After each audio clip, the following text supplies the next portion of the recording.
नमस्कार, दिन भर की बड़ी खबरों में आपका स्वागत है। मैं हूं आंचल।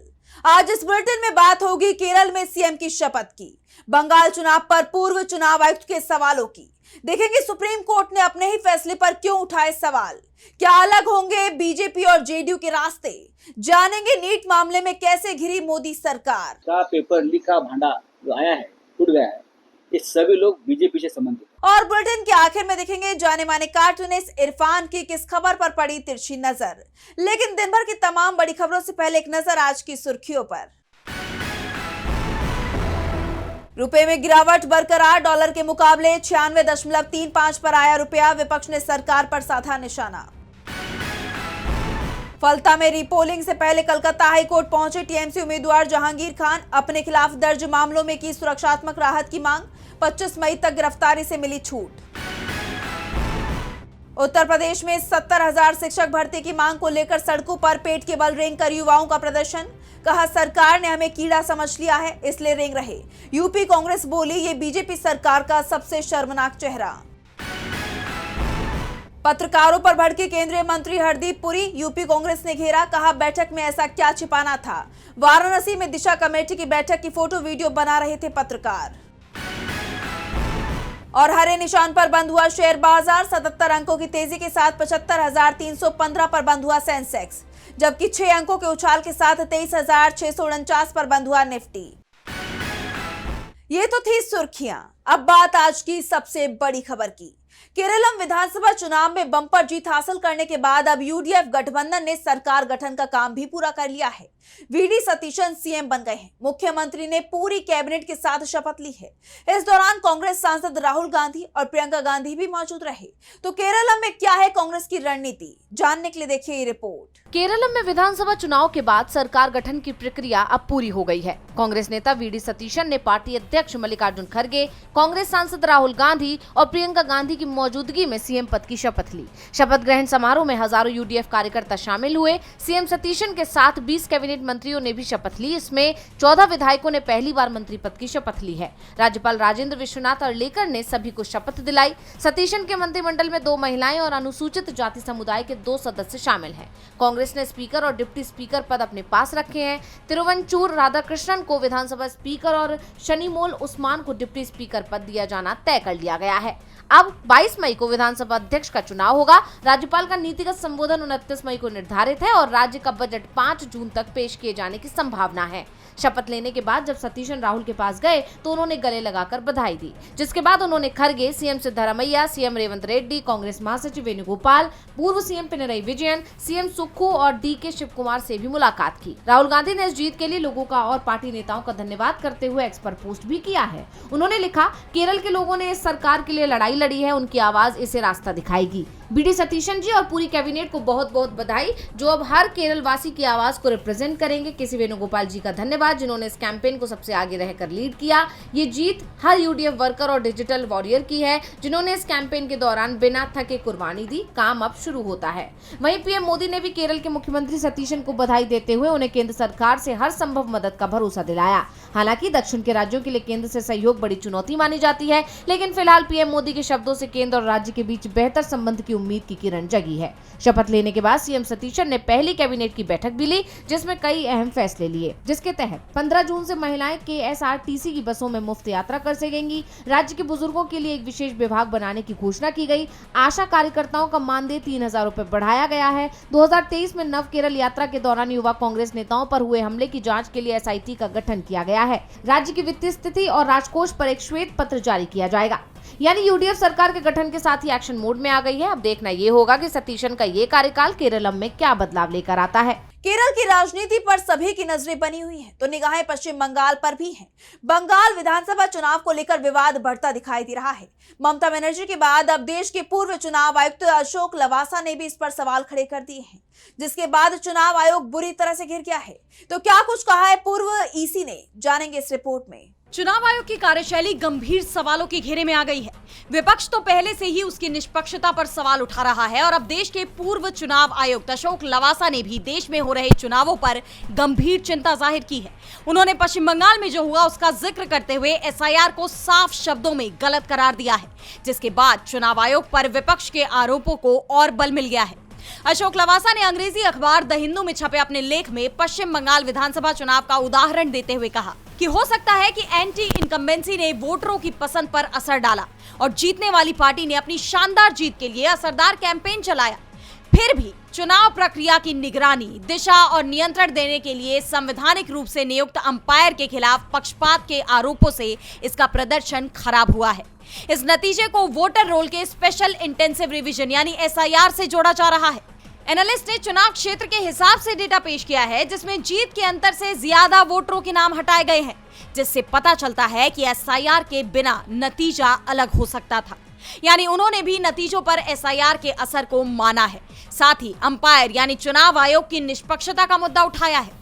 लवासा ने आगे कहा कि विडंबना यह है कि चुनाव आयोग ने मौजूदा SIR प्रक्रिया से असम को बाहर रखा, जबकि वहां कुछ साल पहले तैयार की गई राष्ट्रीय नागरिक रजिस्टर यानी NRC में 19 लाख से ज्यादा लोगों को गैर नागरिक घोषित किया गया था। फिर भी उनके वोट देने के अधिकार पर कोई असर नहीं पड़ा। उन्होंने कहा कि इस पूरी इंजीनियरिंग के जरिए चुनाव आयोग ने खुद पर एक ऐसा दाग लगा लिया है जो मिटाया नहीं जा सकता। उन्होंने सवाल किया कि ऐसे में चुनाव आयोग के उस नारे का क्या मतलब रह जाता है जिसमें वो कहते हैं कि कोई भी मतदाता पीछे न छूटे। उन्होंने जोर देकर कहा कि लोकतंत्र की मांग केवल चुनाव ही नहीं बल्कि सार्थक और निष्पक्ष कंपटीशन भी है। उनके इस लेख ने चुनाव आयोग पर लगे आरोपों पर एक नई बहस छेड़ दी है। अब देखना यह होगा कि आयोग की तरफ से इस पर क्या प्रतिक्रिया आती है। चुनाव आयोग की कार्यशैली पर सवाल उठ रहे हैं तो सुप्रीम कोर्ट ने अपने ही फैसले पर सवाल उठाए हैं। दिल्ली दंगा मामले में आरोपी उमर खालिद की तरफ से कई बार जमानत की मांग की जा चुकी है, जिस पर कई बार सुनवाई हुई लेकिन फैसला ना आ सका और अब उमर खालिद को बेल न मिलने के अपने ही फैसले पर सुप्रीम कोर्ट ने नाराजगी जताई है। तो क्या है पूरी खबर, जानेंगे इस रिपोर्ट में। सुप्रीम कोर्ट ने दिल्ली दंगों से जुड़े एक मामले में उमर खालिद को जमानत न देने के अपने ही पुराने फैसले पर सवाल उठा दिए हैं। कोर्ट ने कहा है कि पहले दिए गए आदेश में सुप्रीम कोर्ट की बड़ी बेंच के स्थापित सिद्धांतों का सही तरीके से पालन नहीं किया। जस्टिस BV नागरत्ना और जस्टिस उज्जवल भुइया की पीठ ने एक बार फिर से कानून के सिद्धांत का हवाला देते हुए कहा कि बेल नियम है और जेल अपवाद है और कानून का ये सिद्धांत केवल सामान्य मामलों तक सीमित नहीं है बल्कि ये UAPA जैसे कड़े कानूनों पर भी लागू होता है। इसके साथ ही कोर्ट ने अपने फैसले में न्यायिक व्यवस्था के अंदर बेंच संरचना को लेकर भी महत्वपूर्ण टिप्पणी की। अदालत ने कहा कि छोटी बेंच किसी बड़ी बेंच के फैसले को ना तो कमजोर कर सकती है और ना ही उससे अलग जा सकती है। अगर किसी फैसले को लेकर असहमति हो तो उसे सिर्फ CJI के समक्ष भेजकर बड़ी बेंच के गठन की अपील की जा सकती है। बड़ी बेंच के जरिए दिए गए फैसले सभी निचली और समान स्तर की बेंचों पर बाध्यकारी होते हैं। इतना ही नहीं, कोर्ट ने दोहराया कि UAPA की धारा 43D5 का इस्तेमाल किसी व्यक्ति को अनिश्चित काल तक जेल में रखने के लिए नहीं किया जा सकता। कोर्ट ने चेतावनी दी कि अगर सिर्फ आरोपों के आधार पर जमानत से लगातार इनकार किया जाता रहा तो ये विचाराधीन हिरासत को सजा में बदल सकता है, जो संवैधानिक अधिकारों के खिलाफ है। अब सुप्रीम कोर्ट की इस टिप्पणी ने एक नई बहस छेड़ दी है। सुप्रीम कोर्ट में नई बहस छिड़ गई है तो बिहार में सियासत गरमाई हुई है। नीतीश को कुर्सी से हटाकर बीजेपी का CM बनाने को लेकर पहले से ही एनडीए में तनाव देखा जा रहा है और अब जेडीयू नेता ने एक ऐसा बयान दिया है जिससे बीजेपी सवालों के घेरे में आ गई है।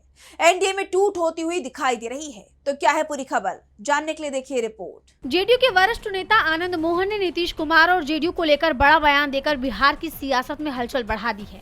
बिहार के सीतामढ़ी में आयोजित एक कार्यक्रम के दौरान उन्होंने आरोप लगाया कि जिस नेता ने जेडीयू को खड़ा किया आज उसी को जिंदा दफना दिया गया है, उन्हें पार्टी में दरकिनार किया जा रहा है। उन्होंने कहा कि अब पार्टी में नीतीश कुमार की तस्वीर तक कार्यक्रमों के बैनरों से गायब दिखाई देती है, जो गंभीर संकेत है। आनंद मोहन ने इसे थैली की पार्टी करार दिया। उन्होंने साफ कहा कि जेडीयू अब थैली की पार्टी बनकर रह गई है, नीतीश कुमार को जिंदा दफना दिया गया है। इस बयान के बाद राजनीतिक गलियारों में नई बहस छिड़ गई है। हालांकि इस दौरान जेडीयू नेता ने सिर्फ अपनी ही पार्टी के लोगों पर निशाना साधा, लेकिन उनका ये हमला बीजेपी की तरफ माना जा रहा है। जैसा आप जानते हैं कि बीजेपी पर अक्सर ये आरोप लगते हैं कि बीजेपी जिसके सहारे चुनाव लड़ती है उसी को दरकिनार कर देती है और खुद सत्ता पर बैठ जाती है। महाराष्ट्र को लेकर भी ऐसा ही माना जाता है कि पहले तो बीजेपी ने एकनाथ शिंदे के नेतृत्व में चुनाव लड़ा, जीत हासिल की और फिर शिंदे को ही साइड कर दिया। और अब बिहार में भी ऐसा ही माना जा रहा है कि नीतीश कुमार के नेतृत्व में बीजेपी ने चुनाव लड़ा और जीतने के बाद सीएम पद से नीतीश कुमार को हटाकर बीजेपी नेता सम्राट चौधरी को बिठा दिया और उन्हें राज्यसभा भेज दिया गया। विपक्ष ने भी इस मामले में तंज कसा है। आरजेडी ने एक्स पर पोस्ट किया कि थाली की पार्टी बनकर रह गई जेडीयू, नीतीश कुमार को जिंदा दफना दिया। ये कहना है वरिष्ठ जेडीयू नेता का। वहीं अब जेडीयू नेता आनंद मोहन के इस बयान से सियासी पारा 7वें आसमान पर पहुंच गया है। साथ ही एनडीए में टूट की अटकलें भी तेज हो गई हैं। जेडीयू और बीजेपी के बीच की खाई बढ़ती जा रही है तो नीट पेपर लीक मामला लगातार तूल पकड़ता जा रहा है। सड़क पर छात्रों का प्रदर्शन जारी है। पेपर लीक को लेकर विपक्ष ने सरकार को घेर लिया है और अब मामला सुप्रीम कोर्ट पहुंच चुका है। एनटीए में बड़े सुधारों के लिए याचिका दाखिल की गई है तो वहीं इस मामले में चल रही जांच में फिर नई गिरफ्तारी हुई है। देखिए रिपोर्ट। नीट यूजी परीक्षा में कथित पेपर लीक विवाद के बाद मामला अब सुप्रीम कोर्ट पहुंच गया है। आरजेडी सांसद सुधाकर सिंह समेत कई लोगों ने केंद्र सरकार और राष्ट्रीय परीक्षा एजेंसी यानी एनटीए के खिलाफ सुप्रीम कोर्ट में याचिका दाखिल की है। याचिकाकर्ताओं ने कोर्ट से मांग की है कि 21 जून 2026 को प्रस्तावित नीट यूजी री एग्जाम को मौजूदा ऑफलाइन पेन पेपर मोड में कराने के बजाय सुरक्षित कंप्यूटर बेस्ड टेस्ट मोड में आयोजित कराने का निर्देश दिया जाए। एनटीए की जगह एक नई स्वतंत्र और पारदर्शी नेशनल एग्जामिनेशन अथॉरिटी बनाई जाए। राष्ट्रीय परीक्षाओं में encrypted digital paper transmission system, biometric verification, AI आधारित निगरानी और कड़े साइबर सुरक्षा प्रोटोकॉल लागू किए जाएं। याचिकाकर्ताओं ने अदालत से एक हाई लेवल मॉनिटरिंग कमेटी गठित करने की भी मांग की है। इसके अलावा एनटीए को नीट यूजी 2026 के सेंटर वाइज रिजल्ट प्रकाशित करने का निर्देश देने की मांग भी की गई है ताकि परीक्षा में किसी भी तरह की गड़बड़ी की पारदर्शी तरीके से जांच हो सके। वहीं दूसरी तरफ पेपर लीक मामले में सीबीआई ने बड़ी कार्रवाई करते हुए महाराष्ट्र के लातूर शहर से एक कोचिंग संचालक को गिरफ्तार किया है। अधिकारियों के मुताबिक गिरफ्तार आरोपी की पहचान शिवराज रघुनाथ मोटेगांवकर के रूप में हुई है, जो रेणुकाई केमिस्ट्री क्लासेस नाम से कोचिंग संस्थान चलाते हैं। शिवराज के मोबाइल फोन पर मेडिकल नीट परीक्षा का एक लीक हुआ प्रश्न पत्र मिला था, जिसके बाद उसकी गिरफ्तारी हुई। वहीं इस मामले में शिवसेना यूवीटी सांसद संजय राउत ने भी बीजेपी को घेरा है। उन्होंने कहा, जिसने ये नीट का पेपर लीक का भांडा जो आया है, टूट गया है, ये सभी लोग बीजेपी से संबंधित है। जांच करिए, मैं आपको बता रहा हूँ, सभी कहीं ना कहीं उनका लिंक बीजेपी से है। अब नीट मामले में आगे क्या खुलासे होते हैं, ये देखना होगा। नीट मामले में सरकार घिरती दिखाई दे रही है तो पेट्रोल डीजल के बढ़ते दामों ने भी जनता की जेब ढीली कर दी है। पेट्रोल पंप पर लंबी लंबी कतारें लगी हुई हैं, जिसको लेकर विपक्ष ने मोदी सरकार के खिलाफ मोर्चा खोल दिया है। विपक्ष ने सरकार पर जोरदार हमला बोला है तो क्या कुछ कहा विपक्ष ने, जानेंगे इस रिपोर्ट में। देश में पेट्रोल डीजल के दाम तेजी से बढ़ रहे हैं, जिससे आम जनता पर आर्थिक बोझ बढ़ रहा है। पिछले 3 दिनों में सीएनजी के दाम 2 बार बढ़ाए जा चुके हैं। इसके अलावा पेट्रोल और डीजल के दामों में भी तेजी से इजाफा हुआ है। स्थिति ये है कि पेट्रोल पंप पर लंबी लाइनें लगने लगी हैं, जिसकी तस्वीरें पूरे देश से आ रही हैं। झारखंड, ओडिशा, बिहार समेत कई जगह पर पेट्रोल डीजल को लेकर मारामारी तक हुई है। कई जगह तो पेट्रोल पर नए नियम बना दिए गए हैं कि 2 व्हीलर्स के लिए 500 और 4 व्हीलर्स में 1500 रुपए का पेट्रोल डीजल डाला जाएगा। वहीं अब इन हालात पर केंद्र की मोदी सरकार विपक्ष के निशाने पर गई है, क्योंकि एक तरफ तो सरकार ये दावा कर रही है कि पश्चिम में जारी जंग से हॉर्मुज प्रभावित है, जिससे ऊर्जा संकट का सामना करना पड़ रहा है। खुद पीएम मोदी ने नीदरलैंड में कहा कि ऊर्जा संकट एक बड़ी चुनौती है। वहीं दूसरी तरफ सरकार ये दावा भी कर रही है कि भारत में एलपीजी, पेट्रोल और डीजल का पर्याप्त भंडार मौजूद है। ऐसे में सवाल उठ रहे हैं कि अगर पर्याप्त भंडार मौजूद है तो पेट्रोल पंप पर लंबी कतारें क्यों हैं? पेट्रोल डीजल की कीमतें क्यों बढ़ रही हैं? वहीं इस पर विपक्ष ने भी मोदी सरकार के खिलाफ मोर्चा खोल दिया है। कांग्रेस अध्यक्ष मल्लिकार्जुन खड़गे ने आरोप लगाया और साफ कहा कि पीएम मोदी पहले से जानते थे कि ऐसे हालात आने वाले हैं, लेकिन चुनाव के चलते उन्होंने देश की जनता से ये बात छिपाई है। खड़गे ने साफ कहा कि डीजल और पेट्रोल के दाम इतने बढ़ा रहे हैं, मोदी जी अगर यही इलेक्शन के पहले करते तो मालूम होता था। उन्होंने ये बातें सब छुपा के रख के, इन्फ्लेशन अगर इसका इफेक्ट अगर लोगों पे पड़ा तो इलेक्शन में, चुनाव में इसको बहुत बड़ा उनको धक्का होगा।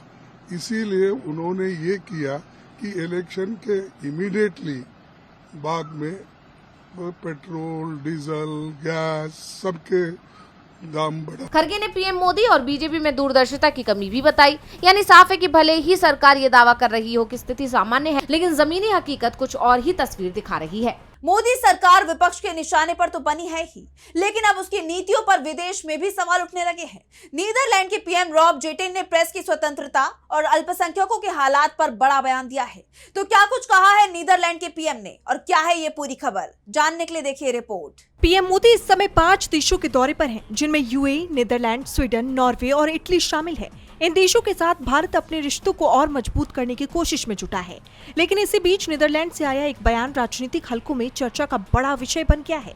हेग में मीडिया से बातचीत करते हुए नीदरलैंड के प्रधानमंत्री रॉब जेटन ने भारत में प्रेस की स्वतंत्रता और अल्पसंख्यकों के अधिकारों को लेकर टिप्पणी की है। डच अखबार डी वॉल्क्सक्रांट के मुताबिक उन्होंने कहा कि डच सरकार को भारत में हो रहे घटनाक्रमों, जिसमें प्रेस की स्वतंत्रता और अल्पसंख्यकों के अधिकार शामिल हैं, इसे लेकर चिंता है। ये चिंताएं कई बार भारतीय सरकार के सामने उठाई जाती रही हैं। नीदरलैंड के पीएम के इस बयान के बाद भारत की सियासत में बवाल मचा हुआ है और मोदी सरकार सवालों में घिर गई है, क्योंकि देश के अंदर उठने वाले सवाल अब अंतर्राष्ट्रीय मंचों तक पहुंचते नजर आ रहे हैं। वहीं बीजेपी और सरकार का पक्ष हमेशा यही कहता रहा है कि भारत एक मजबूत लोकतंत्र है, यहाँ प्रेस और सभी समुदायों को संविधान के तहत बराबर अधिकार मिलता है। लेकिन विदेश से आए इस बयान ने एक बार फिर प्रेस की स्वतंत्रता और अल्पसंख्यकों के अधिकारों पर नई बहस छेड़ दी है। इस बढ़ते विवाद को देखते हुए अब भारत सरकार के सचिव सीबी जॉर्ज ने सफाई दी। उन्होंने कहा कि मैं अपने अनुभव से बता दूं कि इस तरह के सवाल तभी आते हैं जब पूछने वाले व्यक्ति की समझ में कमी होती है। भारत 1 अरब 40 करोड़ लोगों का देश है, दुनिया का सबसे अधिक आबादी वाला देश है। ये एक ऐसा देश है जिसकी सभ्यता 5000 साल से भी अधिक पुरानी है। भारत को देखिए, ये कितना सुंदर है। ऐसा कोई दूसरा देश नहीं है जहां 4 धर्मों की उत्पत्ति हुई हो, हिंदू धर्म, बौद्ध धर्म, जैन धर्म और सिख धर्म। जैसे आप जानते हैं कि पीएम मोदी विदेश दौरे पर हैं। वो यूएई, नीदरलैंड, स्वीडन की यात्रा कर चुके हैं और अब वो 2 दिनों के दौरे पर नॉर्वे की राजधानी ऑस्लो पहुंच गए हैं। और बुलेटिन के आखिर में देखेंगे जाने माने कार्टूनिस्ट इरफान की किस खबर पर पड़ी तिरछी नजर।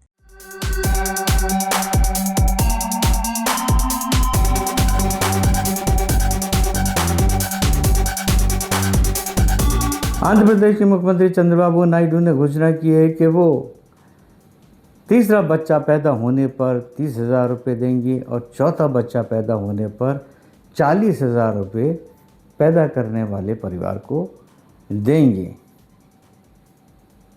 ऐसी इच्छा एक बार याद होगा आपको आरएसएस चीफ ने की थी कि हर हिंदू को 10-10 बच्चे पैदा करने चाहिए।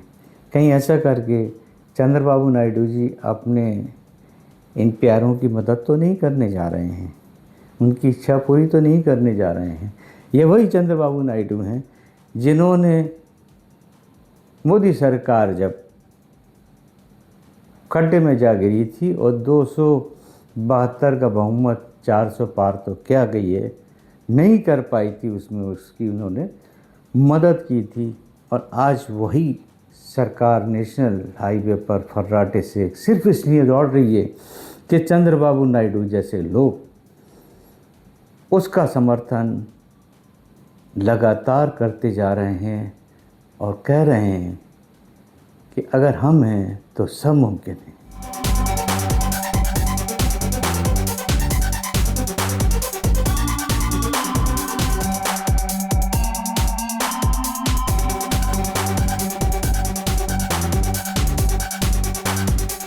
बहुत बहुत शुक्रिया इरफान जी। तो आज इस बुलेटिन में इतना ही। आप देखते रहिए डीवी लाइव। नमस्कार।